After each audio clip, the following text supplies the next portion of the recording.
Olá, gente do canal Sertão Capial. Gente, estou por aqui trazendo vídeo e pedindo a colaboração de vocês para com o canal, deixando a sua humilde inscrição, deixando o joinha. Gente, pelo amor de Deus, eu vou bater muito nessa tecla do joinha, porque vocês não sabem o quanto é relevante e pra gente, assim, é uma alavancar de um vídeo, o joinha, para vocês verem, né, a importância de uma coisa assim tão simples que vocês fazem, mas que traz um resultado tão significativo, né? Pra gente continuar dando seguimento, porque senão o canal fica meio que parado. E o comentário de vocês conta muito. E na medida do possível, compartilhe. E vocês visitem lá o sininho e vocês vão na opção todas e vocês ativa, viu? Badala lá o sininho na opção toda, gente, para receber o vídeo assim em cima da hora, quentinho, do jeito que sai do forno. Gente, hoje o que eu vou contar para vocês é aquilo de mais verídico, de mais real, gente. Eu tenho 45 anos, vou fazer 46 e cresci ouvindo os meus pais. O meu pai hoje, ele tem 70 anos, em junho ele vai fazer 71. E minha mãe, se estivesse viva, iria fazer em agosto de 72. Mas Deus já recolheu a minha mãe, mas eu tenho o meu pai. O que eu vou contar aqui são fatos reais de tudo que eu e os meus dois irmãos crescemos ouvindo do meu pai e da minha mãe. Tanto um como o outro, tanto meu pai como a minha mãe, nos trazia muito relato de coisas que eles viam que não era desse mundo. Meio que coisas assim, sobrenatural, coisas assim meio que assombradas, assim. Graças a Deus eu nunca vi essas coisas, nem quero, nem posso, porque eu sou covarde e medrosa, muito medrosa. Mas eles viam, aí há quem diga que pessoas assim é porque é médio, pessoas assim é isso, é aquilo. Eu não vou entrar nesse mérito, porque eu não sei, porque tem algumas pessoas que têm essa sensibilidade. Eu vou falar aquilo do mais profundo do meu ser, daquilo que é real. Não há mentira nenhuma naquilo que eu vou declarar aqui. E depois eu vou fazer essa constatação dos fatos quando eu for logo na casa de meu pai e vou fazer o vídeo filmando a cara dele, ele mesmo contando, a boca dele falando e tudo para vocês verem que é tudo igual que eu tô dizendo aqui. Na verdade, o meu pai, ele é de Juazeiro, mas ele, um bom tempo da vida dele, ele não morou na zona urbana, que é cidade. Ele morou na zona rural, mais precisamente em um lugar chamado Salitre. Quem é de Juazeiro vai saber que existe o Salitre, né? E ainda assim, na idade meio que entre os 10 anos ou ele ter 12 anos por aí, ele foi dado, num período de muita fome e de muita seca, da minha avó Guilhermina, que também já é falecida, deu meu pai para os padrinhos dele cuidar.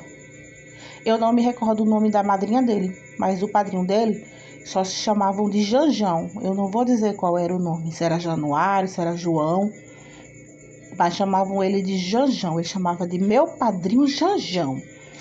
E ali meu pai servia meio para ele que de um vaqueirinho, ainda pequeno. Tinha que cuidar do gado, botar para dentro, trazer, botar alimentação e todo aquele cuidado, né? Trabalhava muito, tava na casa dos outros, né?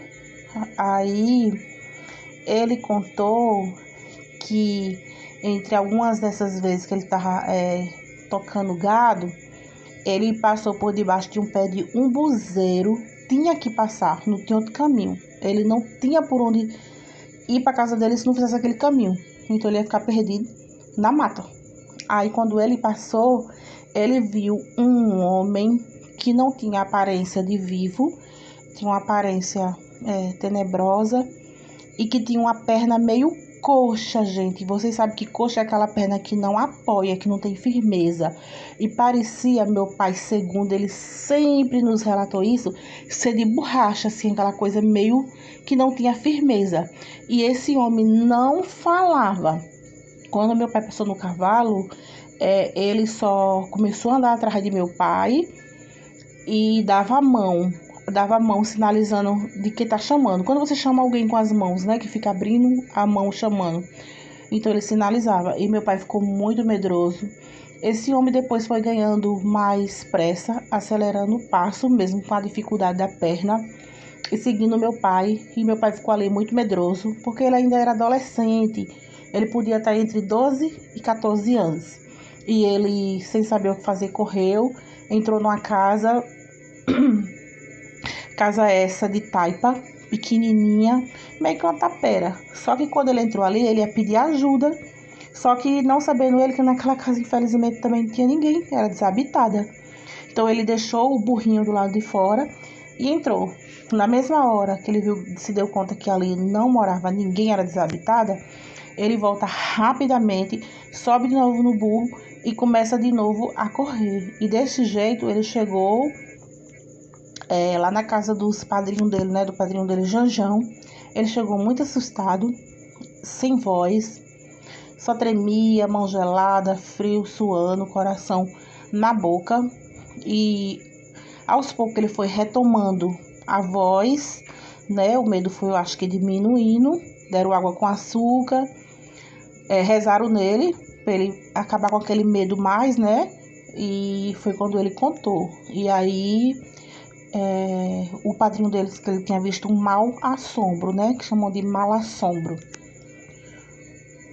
Outra coisa também que meu pai viu foi que um dia ele passou em um determinado local e também era debaixo de árvore. Disse que debaixo de árvore, de pé de umbuzeiro, de pé de juazeiro e de outras árvores nativas, né, do sertão. Disse que costuma ficar almas penadas que vaga, que não encontra seu lugar, que perderam, que moravam pelas localidades e fica ali vagando debaixo de pé de árvore. Diz para eles é uma fonte ali de conexão para eles voltarem. E meu pai disse que dessa vez ele estava debaixo de um pé de juazeiro. Ele tinha que passar e tinha uma coisa toda de branco, de pé, de costa, e meio como se estivesse com as mãos no sentido de fazer uma prece. Meu pai pediu até licença, antes achando que podia ser até uma pessoa humana, que estava com um manto na cabeça, um pano na cabeça. Só que logo depois, quando meu pai deu as costas para essa pessoa, meu pai viu que não se tratava de pessoa humana, porque não se mexia, não tinha movimento, não tinha pés, era como se fosse flutuando, e também, assim, tinha um clarão, assim. Ele tinha todas as características de que não era uma coisa normal. E as pessoas que veem as coisas, elas sabem dizer com toda certeza aquilo que é normal e físico, humano, e aquilo que não é. Eles sabem decifrar, eles sabem dizer o que viram. Eles não ficam enganados. E outra coisa também, outro relato dele foi que quando eu mesma era pequena, eu sou a mais velha entre meus irmãos, 2 irmãos e eu sou a mais velha, e só tinha eu nesse tempo, meu pai e minha mãe. Ele só tinha uma bicicletinha. Eu estava muito doente e eu precisava chegar até o hospital, e meu pai pegou a bicicleta, minha mãe ficou na garupa da bicicleta comigo, enroladinha, e para chegar até esse hospital tinha que passar entre 2 cemitérios da cidade de Juazeiro. Agora meu pai já não estava mais morando no Salitre, já tinha casado, estava morando em Juazeiro, na zona urbana. Tinha que passar entre o cemitério velho e o novo, e tinha assim meio que uma vereda, assim, um acesso mais estreito. E quando meu pai passou, ele viu uma alma fazendo uma reza, uma prece ali, um terço, alguma coisa. Meu pai viu e ficou com medo de dizer para minha mãe, porque também tinha que voltar pelo mesmo caminho, estava apenas indo me levar. tinha que voltar para casa, voltar do hospital para casa. E meu pai ficou com medo de falar isso para minha mãe e com isso ela ficar com medo. E só que minha mãe também viu e também não quis contar pro meu pai porque passou pela cabeça dela a mesma coisa, de também ter medo de falar para ele e também ficar com medo no sentido da volta. Então ambos viram e um não contou para o outro e seguiram. E quando voltaram, não viram mais aquilo, só viram na ida. E quando chegaram em casa, um contou o que tinha visto e o outro afirmou. Foi a mesma coisa também que eu vi. Eu não lhe contei pra você não ter medo. E o outro respondeu a mesma coisa. Outra coisa também que o meu pai viu também foi que uma vez ele foi dormir na casa de uma senhora que ia viajar. E essa senhora meio que ela cuidava de coisas espirituais assim, de umbanda, de coisas nesse sentido, viu? Eu tenho respeito a todas as religiões, eu só estou aqui contando tudo o que o meu pai e minha mãe me contou e a gente cresceu ouvindo essas coisas, eu e meus dois irmãos. Quando meu pai estava lá deitado, essa mulher falou para meu pai que se meu pai deitasse lá, dormisse lá, para cuidar da casa, ela ia dar um valor alto em dinheiro para ele e meu pai só dormia interessado no dinheiro. E que ele não tivesse medo, porque ia passar um bicho lá, baixinho, truncudinho, feio, que não falava, que só urrava, como se fosse uma espécie de anãozinho, mas bem mais pequeno, feio, de feia aparência, truncudinho, que só urrava, que nem bicho, só os urros, tipo assim, E aí o meu pai disse, e o que eu tenho que fazer? Disse assim, ele vai querer entrar, porque o assentamento dele era dentro da casa. Ela disse, não é para você deixar, porque você não sabe lidar com ele. Só ela sabia lidar com ele. Disse, então você pegue o punhal, ela deixou o punhal e atravesse assim na sua boca. Bote assim na sua boca, no sentido, só que colocado, não dentro, no sentido que de dentro para fora. Só atravessado assim, como uma coisa que a gente morde, assim, tipo que pega uma faca e deixa as laterais, bota de comprido. Assim, de um canto da boca ao outro. E que com isso ele não vai conseguir passar. Você vai quebrar as forças dele. E realmente aconteceu o fato, tarde da noite, entre 12 a 3 da madrugada, meu pai teve essa luta, porque esse bicho apareceu. Ele insistiu para entrar, que ele fazia morar naquela casa. Meu pai pegou o punhal e colocou, né, no sentido assim, na boca. Não sei se vocês vão entender, porque eu não tô conseguindo fazer para vocês ver a posição. Colocar assim no sentido que, como que meu pai estivesse mordendo ele. Ficou o cabo pro lado esquerdo, digamos, e a ponta pro lado direito, entendeu? Aí, e com o dedo cerrado ali, não podia soltar. Ele desistiu e foi embora. Outro episódio que aconteceu com meu pai foi na casa de Danilo, que era o nosso vizinho. Danilo e sua esposa viajou e os dois meninos pequenos, e ele pediu que meu pai dormisse na casa. Aí quando meu pai foi dormir na casa, em cima da geladeira da casa de Danilo, costumava se colocar assim, bandeja e copos em cima da bandeja e isso em cima da geladeira, a bandeja. E meu pai não dormiu nessa casa a noite toda. Foi uma noite de luta e de perturbação assim sobrenatural. Meu pai escutava pisadas. Meu pai escutava o sentido de que alguém abre a geladeira. Aquele pulso, sabe quando você abre e que você solta? A geladeira não tem aquele imã que bate assim, pá, aí dá aquela tremida. Aí fazia tremer, os copos balançavam. Aí foi quando meu pai disse que se soubesse que a casa era assombrada, que Danilo não tinha contado, não tinha ido dormir. No muro era zoada de alguém mexendo com moedas velhas, tipo derramando e catando, derramando e catando. Barulho de você derramar, barulho de você despejar um saco de moeda. Só quando meu pai ia lá no muro, não tinha nada e nem ninguém.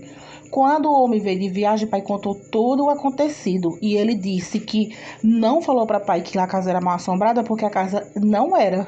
Que ele, o tempo todo que morou lá, ele, a esposa e os filhos, nunca tem acontecido nada. Então aconteceu especificamente com meu pai. Ninguém sabe porque ele tinha essa sensibilidade. Ainda hoje, que nem eu falei, ele vai fazer 71 anos em junho. na casa que ele hoje mora, no centro de Juazeiro, mais precisamente na rua da Coelba. Outro dia ele estava sentado na porta, no portão. Não tinha como alguém passar e entrar dentro da casa, porque ele sentou mesmo na passagem. Quando ele menos esperou, ele estava virado de costa para dentro da casa, na calçada, mesmo na passagem do portão, e a frente virado para a rua. Ele foi e olhou para trás. Quando ele olhou para trás, ele viu uma pessoa estranha na sala, entre a sala e a cozinha, porque lá a sala e a cozinha é quase a mesma coisa, porque só tem um balcão que divide, é conjugado. E ele disse: quem é que tá aí? Gente, como foi que passou por mim se eu nem vi? Não tinha como passar com eu aqui. Ele respondeu desse jeito. Resultado, ele disse que a coisa voltou, que eles não sabem nem explicar se é gente, se era um vulto, e ainda deu um tapa no braço dele. Aí foi quando ele chamou a esposa dele, que nem eu disse que minha mãe faleceu, então a esposa dele hoje é outra, e ele chamou a esposa dele, que se chama Raimunda, e disse: Raimunda, quem estava aí dentro? Aí Raimunda respondeu: aqui não tinha ninguém, e não tem ninguém. Depois tinha uma pessoa aí, passou e ainda me deu um tapa. A esposa dele não quis acreditar e ficou até sorrindo. Disse: gente, o que foi que você viu então? Será que você viu uma visagem? Que visagem é essa que ainda dá um tapa? Aí ele disse: mas me deu tapa. Tá ardendo, tá queimando. Foi aqui nesse lugar e ficou mostrando, me deu tapa. Quanto a minha mãe também, ela via essas coisas sobrenatural. Ela me contava, e eu contava muito aos meus irmãos, que um dia ela estava deitada no batente da porta e ela ainda nem era casada, aliás. Não era ainda nem casada com meu pai. Não tinha gente, nem eu e nem os meus irmãos. Quando ela estava deitada, ela cochilou e pegou no sono. Só que mesmo ela dormindo, teve um momento que ela sentiu que tinha uma sombra perto dela. É aquela sensação de quando a gente tá com o olho fechado, dormindo, e que se alguém encostar perto da gente, às vezes a gente também sente, né, que encostou passou alguma coisa. Esse fato é muito comum quando falta luz. A gente tá dormindo, se falta luz, às vezes a gente se dá conta que o ambiente ficou mais escuro, no instante a gente acorda, né? Isso é bem comum. Foi meio que isso, ela sentiu que tinha algo perto dela e que estava fazendo sombra. Então ela despertou assustada e olhou. Da forma que ela estava deitada no batente, ela só olhou para cima. Quando ela olhou, ela viu uma pessoa que tinha um tamanho assim que não é normal. Muitos metros de altura. O homem muito magro, muito feio, muito assim, uma aparência assim que era de coisa que não é desse mundo, que não é dessa terra, bem magro. E o que ele não fez nenhum mal para ela, não disse nenhuma palavra. O que ele fez para ela foi se dobrar, como se estivesse fazendo uma reverência a ela, como se estivesse batendo uma continência para ela. E ali ele também sumiu, evaporou, sumiu, não caminhou, sumiu. E minha mãe também pegou, levantou, fechou as portas tudo, foi dormir no quarto, e naquela noite ela quase não dormiu porque ela ficou com aquilo na cabeça. Outra coisa também que aconteceu com a minha mãe foi que outro dia também ela estava dentro de casa, sozinha. Nós estava cada um na nossa casa, que eu e meus irmãos, né, cada um tem as nossas casas. Meu pai trabalhando e só ela só. Ela estava lavando o prato e fazendo as coisas de almoço, coisas domésticas que toda esposa, toda dona de casa faz no dia a dia. E de repente, quando ela menos esperou, ela viu uma sombra atravessar a casa, no sentido de um lado para o outro, tipo que saiu de algum ambiente e entrou para dentro de algum quarto. E ela foi atrás e disse assim: oxente, quem é? Porque tinha uma vizinha nossa chamada Vera, que ela tinha livre acesso à nossa casa. Ela chegava, botava a mão na janelinha do portão, abria o portão por dentro e ela tinha livre acesso, porque ela e mãe é meio que comadre. E ela pensou que era Vera, começou a dizer: Vera, você entrou? Quer o quê? Quer alguma coisa? E aí ela olhou em todos os quartos, na sala, na cozinha, nem banheiro, nem muro, nem área, nem tudo, e não tinha ninguém. E depois, quando ela foi lá na casa de Vera, pelo menos para saber se Vera estava lá, nem na casa de Vera, Vera não estava. Vera estava em outro bairro, na casa da mãe dela. Então, naquele dia, o que mãe viu também foi sobrenatural. E esses foram os fatos de hoje. Gente, todos verídicos. todos coisas reais e verdadeiras. Aí depois, tudo isso, quando eu estiver na casa de meu pai, ele vai contar pra vocês, ele vai ser filmado, ele vai falar tudo, ele vai explicar tudo do jeito dele, do modo dele, são essas mesmas coisas, mas ele vai usar as palavras dele, aquilo que ele sentiu, e ele vai contar isso nos mínimos detalhes, viu? E esse é o vídeo que eu tinha para apresentar para vocês hoje. Fiquem com Deus.